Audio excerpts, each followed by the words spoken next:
Hello guys, എല്ലാവർക്കും ARJ വേൾഡിന്റെ പുതിയൊരു വീഡിയോയിലേക്ക് സ്വാഗതം.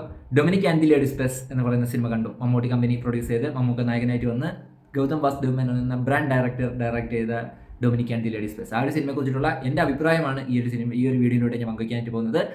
Dominic and the ladies bus വലിയൊരു ബഹളങ്ങളൊന്നും ഇല്ലാതെ, അത്തരത്തിൽ വലിയൊരു ഹൈപ്പൊന്നും ഇല്ലാതെ വന്ന ഒരു സിനിമയാണ്. ആ ഒരു ബ്രാൻഡ് ഡയറക്ട് ചെയ്ത് മമ്മൂക്ക നായകനായിട്ട് വരുന്നു എന്നുള്ള രീതിയിലുള്ളൊരു ഹൈപ്പൊന്നും കൊടുത്തല്ല ഈ ഒരു സിനിമ പ്രൊമോട്ട് ചെയ്തത് പോലും. അത്തരത്തിലൊരു ലോ ഹൈപ്പിൽ വന്ന ഒരു ഇൻവെസ്റ്റിഗേഷൻ സിനിമയാണ് Dominic and the ladies bus. ഈ ഒരു സിനിമയുടെ ടീസറും ട്രെയിലറും ഒക്കെ കണ്ടിട്ട് ഒരു സിമ്പിളായിട്ടുള്ളൊരു ഫണ്ണൊക്കെ നിറഞ്ഞിട്ടുള്ളൊരു ഇൻവെസ്റ്റിഗേഷൻ സ്റ്റോറി കാണണമെന്നുള്ളൊരു ആഗ്രഹത്തോടു കൂടിയാണ് ഞാൻ തിയേറ്ററിലേക്ക് പോയത്. ഗൗതം വാസുദേവ് മേനോനെ പോലെ ഒരു ഡയറക്ടർ മലയാളത്തിലേക്ക് വരുമ്പോഴത്തേക്കും ഉണ്ടാകേണ്ട ആ ഒരു റിച്ച് ഫ്രെയിംസ് ഒന്നും പ്രതീക്ഷിച്ച് ആരും ഈ ഒരു സിനിമയ്ക്കായിട്ട് പോകരുത് എന്നുള്ളതാണ്. ഈ ഒരു സിനിമയ്ക്കകത്ത് മമ്മൂക്കയുടെ ഒരു സംഭാഷണത്തിൽ മമ്മൂക്ക തന്നെ പറയുന്നുണ്ട്, ഇതൊരു ലോ ബഡ്ജറ്റ് ഇൻവെസ്റ്റിഗേഷൻ ആണ് എന്നുള്ള രീതിയിൽ. അതേപോലെ ഒരു ലോ ബഡ്ജറ്റ് ഇൻവെസ്റ്റിഗേഷൻ ത്രില്ലറാണ് ഈ ഒരു സിനിമ. അങ്ങനെയാണ് എനിക്ക് പേഴ്സണലി ഫീൽ ചെയ്തത്. ഈ ഒരു സിനിമയുടെ ഫസ്റ്റ് ഹാഫ് എൻ്റെ പ്രതീക്ഷകൾ പോലെ തന്നെ ഒരു സിമ്പിൾ ആയിട്ടുള്ള ഒരു ഇൻവെസ്റ്റിഗേഷൻ സ്റ്റോറി, അത് ഫണ്ണൊക്കെ നിറഞ്ഞ് കുറച്ച് ചെറിയ തമാശകളൊക്കെ നിറഞ്ഞ ഒരു ഫൺ ഫിൽഡ് ആയിട്ടുള്ള ഒരു ഇൻവെസ്റ്റിഗേഷൻ സ്റ്റോറി ആയിട്ടാണ് എനിക്ക് തോന്നിയത്. അത് നല്ല രീതിയിൽ എനിക്ക് വർക്കൗട്ട് ആയി.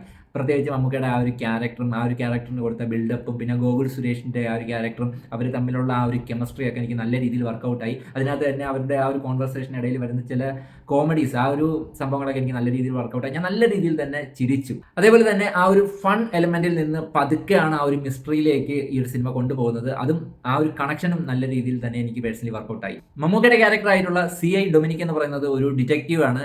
അതായത് ഒരു എക്സ് കോപ്പും കൂടിയാണ് ആ ഒരു ക്യാരക്ടർ. ആ ഒരു ക്യാരക്ടറായിട്ട് മമ്മൂക്ക അങ്ങോട്ട് കിഡിലനായിട്ട് തകർത്താടിയിട്ടുണ്ട്. അതായത് ആ ഒരു ഇൻവെസ്റ്റിഗേഷൻ സംഭവങ്ങളൊക്കെ മമ്മൂക്ക നൈസായിട്ട് കൈകാര്യം ചെയ്തിട്ടുണ്ട്. മമ്മൂക്കയുടെ നമുക്കറിയാം, നമ്മുടെ സേതുരാമയ്യർ പോലെയുള്ള ഒരു ലെജൻഡറി ക്യാരക്ടർ ചെയ്ത ആക്ടറാണ് മെഗാസ്റ്റാർ മമ്മൂട്ടി. അപ്പോൾ ആ ഒരാളുടെ കയ്യിലേക്ക് CI ഡൊമിനിക്കിനെ കിട്ടുമ്പോഴത്തേക്കും ആനവായിൽ അമ്പഴങ്ങ എന്നൊക്കെ പറയത്തില്ല, അത്തരത്തിൽ വളരെ ചെറുതായിട്ടാണ് എനിക്ക് പേഴ്സണലി ഫീൽ ചെയ്തത്. മമ്മൂക്കയ്ക്ക് ഇത് നിസ്സാരമായിട്ട് ചെയ്യാനായിട്ട് സാധിക്കും. അതേപോലെ തന്നെ പക്ക മമ്മൂക്ക വളരെ സിമ്പിളായിട്ട് ഈ ഒരു ക്യാരക്ടർ കൈകാര്യം ചെയ്തിട്ടുണ്ട്. അത്തരത്തിലുള്ള ഒരു ഇൻവെസ്റ്റിഗേറ്ററിൻ്റെ ആ ഒരു ക്യാരക്ടറിലേക്ക് ചെറിയ ഫൺ എലമെന്റ്സ് ഒക്കെ കൂടി ആഡ് ചെയ്ത് അത് കിടിലിനായിട്ട് തന്നെ മമ്മൂക്ക അത് ചെയ്തിട്ടുണ്ട്. മമ്മൂക്കയുടെ ആ ഒരു കോമഡി സൈഡ് നല്ല രീതിയിൽ ഈ ഒരു സിനിമയിൽ വന്നിട്ടുണ്ട്. അതേപോലെ തന്നെ മമ്മൂക്കയും ഗോകുൽ സുരേഷുമായിട്ടുള്ള ആ ഒരു കെമിസ്ട്രി നല്ല രീതിയിൽ വർക്കൗട്ട് ആയിട്ടുണ്ട്. ഗോകുൽ സുരേഷും പുള്ളിക്ക് കിട്ടിയ ആ ഒരു ക്യാരക്ടർ നല്ല രീതിയിൽ തന്നെ ചെയ്തിട്ടുണ്ട്. മമ്മൂക്കയ്ക്കൊപ്പം സിനിമയ്ക്ക് ഉടനീളമുള്ള ഒരു ക്യാരക്ടറാണ്. പുള്ളി അത് നല്ല രീതിയിൽ തന്നെ കൈകാര്യം ചെയ്തിട്ടുണ്ട്. ഈ ഒരു സിനിമയുടെ ഫസ്റ്റ് ഹാഫ് ഞാൻ നേരത്തെ പറഞ്ഞ കണക്ക് ആ ഒരു ഫൺ എലമെന്റിലൂടെ കടന്നുപോയി ഒരു മിസ്റ്ററിയിലേക്ക് കൊണ്ടുചെന്ന് എത്തിക്കുന്ന രീതിയിലാണ് ആ ഒരു സിനിമയുടെ ഫസ്റ്റ് ഹാഫ് അവസാനിക്കുന്നത്.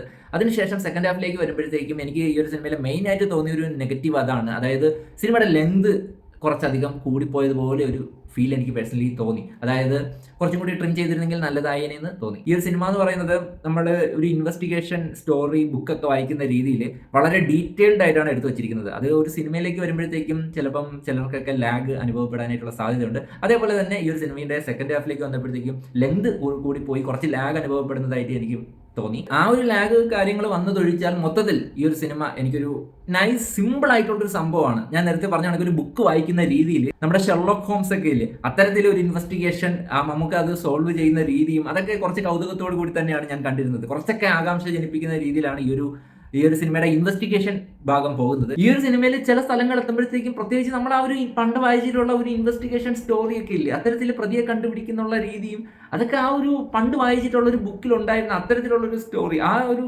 സിമിലർ ടൈപ്പ് സ്റ്റോറി ആയിട്ട് പേഴ്സണലി ഫീൽ ചെയ്തു. അത്തരത്തിലുള്ള ഒരു കോമിക് അപ്രോച്ച് ഈ ഒരു സിനിമയിൽ ഉടനീളം നമുക്ക് കാണാനായിട്ട് സാധിക്കും. ആ ഒരു സെക്കൻഡ് ഹാഫിലെ കുറച്ച് ലാഗ്, ആദ്യ ഭാഗത്തുണ്ടായിരുന്ന ആ ഒരു കുറച്ച് ലാഗ് കഴിയുമ്പോഴത്തേക്കും സിനിമ വീണ്ടും ട്രാക്കിലേക്ക് വീണു.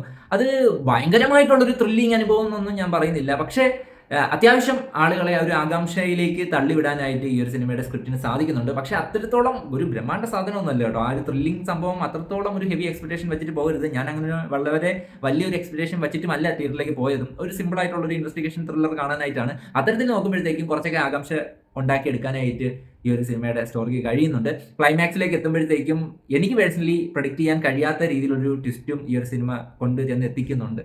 കൊള്ളായിരുന്നു. ആ ഒരു ട്വിസ്റ്റിലേക്ക് കൊണ്ടുവരുന്ന കാര്യങ്ങളൊക്കെ നൈസായിട്ടാണ് എനിക്ക് പേഴ്സണലി തോന്നിയത്. അതേപോലെ തന്നെ മമ്മൂക്കയും അതിനൊത്ത് തന്നെ നൈസായിട്ട് വന്നിട്ടുണ്ട്. ഈ ഒരു സിനിമയുടെ ഏറ്റവും വലിയ അട്രാക്ഷൻ, സ്റ്റോറിക്കും മേലെ ഒരു അട്രാക്ഷൻ, അത് മമ്മൂക്കയുടെ ക്യാരക്ടറൈസേഷനും മമ്മൂക്ക അത് ചെയ്തു വെച്ചിരിക്കുന്ന രീതിയും ഒക്കെ തന്നെയാണ്. മമ്മൂക്ക അത് ഈ ഒരു ക്യാരക്ടർ നൈസായിട്ട് ആസ് യൂഷ്വൽ പുള്ളിക്ക് കിട്ടുന്ന ക്യാരക്ടർ പുള്ളി അത് നൈസായിട്ട് തന്നെ ചെയ്തിട്ടുണ്ട്. പിന്നെ ഈ ഒരു സിനിമയുടെ സിനിമാറ്റോഗ്രഫി ഞാൻ നേരത്തെ പറഞ്ഞ കണക്ക് അത്ര ഭയങ്കരമായിട്ടുള്ള ഒരു റിച്ച് ഫ്രെയിംസ് ഒന്നും എനിക്ക് തോന്നിയില്ല. അത്യാവശ്യം മലയാളത്തിൽ വരുന്ന ഒരു ലോ ബഡ്ജറ്റ് ത്രില്ലർ പടങ്ങളുടെ അതേ രീതിയിലുള്ള ഫ്രെയിംസും കാര്യങ്ങളൊക്കെയാണ് ഈ ഒരു സിനിമയിലും കാണാനായിട്ട് സാധിച്ചുള്ളൂ. അങ്ങനെ വലിയ പ്രത്യേകതകളൊന്നും പേഴ്സണലി ഫീൽ ചെയ്തില്ല. അതേപോലെ ഈ ഒരു സിനിമയുടെ ബാക്ക്ഗ്രൗണ്ട് സ്കോറുകൾ അത്യാവശ്യം നല്ലതായിരുന്നു എന്നുള്ളതല്ലാതെ വലിയ രീതിയിലൊരു ഇമ്പാക്ട് ക്രിയേറ്റ് ചെയ്യുന്നതായിട്ടും തോന്നിയില്ല. ഈ ഒരു സിനിമയിലെ പാട്ടുകളെല്ലാം നല്ലതുപോലെ വന്നിട്ടുണ്ട് കേട്ടോ. നല്ല രീതിയിൽ തിയേറ്ററിൽ ഇമ്പാക്ട് ഉണ്ടാക്കാനായിട്ട് ആ ഒരു പാട്ടുകൾക്ക് സാധിക്കുന്നു. പിന്നെ ഈ ഒരു സിനിമയിലെ ഇൻവെസ്റ്റിഗേഷൻ സംഭവം നോക്കിക്കഴിഞ്ഞാൽ ചില സ്ഥലങ്ങളിലൊക്കെ ടട്ടട്ടൻ ടടക്ടാൻ എന്ന ബാക്ക്ഗ്രൗണ്ട് സ്കോർ ഇടയ്ക്ക് കയറി വരുമോ എന്നൊരു തോന്നൽ തോന്നിപ്പോയി. അതാണൊക്കെ ഒരു സേതുരാമയ്യർ സ്റ്റൈൽ ഓഫ് ഇൻവെസ്റ്റിഗേഷൻ ഒക്കെ ഇടയ്ക്ക് വരുന്നുണ്ട്. അപ്പോൾ ആ ഒരു ബാക്ക്ഗ്രൗണ്ട് സ്കോർ ഞാൻ ശരിക്കും അടുത്ത സീനിൽ ഈ ഒരു സീൻ കഴിഞ്ഞ് പോകുമ്പോഴത്തേക്ക് ടട്ടട്ടൻ ടടക്ടാൻ എന്നുള്ള ആ ഒരു ബാക്ക്ഗ്രൗണ്ട് സ്കോർ വരുമോ എന്നുള്ള രീതിയിൽ പ്രതീക്ഷിച്ചിരുന്നു. സിനിമയിലെ നെഗറ്റീവ് ക്യാരക്ടറിന്റെ ആ ഒരു പെർഫോമൻസും എനിക്ക് ഇഷ്ടപ്പെട്ടു. സിനിമ മൊത്തത്തിൽ നോക്കുകയാണെങ്കിൽ ഞാൻ നേരത്തെ പറഞ്ഞ കണക്ക് തന്നെ ഒരു സിമ്പിൾ ആയിട്ടുള്ള ഒരു ഇൻവെസ്റ്റിഗേഷൻ ത്രില്ലർ കാണാനായിട്ട് നിങ്ങൾ തിയേറ്ററിലേക്ക് പോയി കഴിഞ്ഞാൽ നിങ്ങൾക്ക് സന്തോഷത്തോടെ തിരിച്ചിറങ്ങി വരാം. അത്തരത്തിലാണ് ഈ ഒരു സിനിമ. ഒരു സിമ്പിൾ ആയിട്ട് അവർ നൽകിയ പ്രൊമോഷന് ആപ്റ്റ് ആയിട്ടുള്ള ഒരു സിനിമയാണ്. ഒരു സിമ്പിൾ ആയിട്ടുള്ള ഇൻവെസ്റ്റിഗേഷൻ ത്രില്ലർ. അത് നല്ല രീതിയിൽ ഗൗതം വാസുദേവ് മേനോൻ എടുത്ത് വെച്ചിട്ടുണ്ട്. പക്ഷേ പുള്ളിയുടെ ആ ഒരു മേക്കിംഗ് സ്റ്റൈലിലേക്കാണോ ഈ ഒരു സിനിമ എന്ന് പറഞ്ഞാൽ പുള്ളിയുടെ മേക്കിംഗ് സ്റ്റൈലിൽ നിന്ന് കുറച്ചൊക്കെ ഡിഫറൻ്റ് ആയിട്ടുള്ള ഒരു അപ്രോച്ചാണ് ഈ ഒരു സിനിമ എന്ന് വേണം പറയാനായിട്ട്. അങ്ങനെയാണ് എനിക്ക് തോന്നിയത്.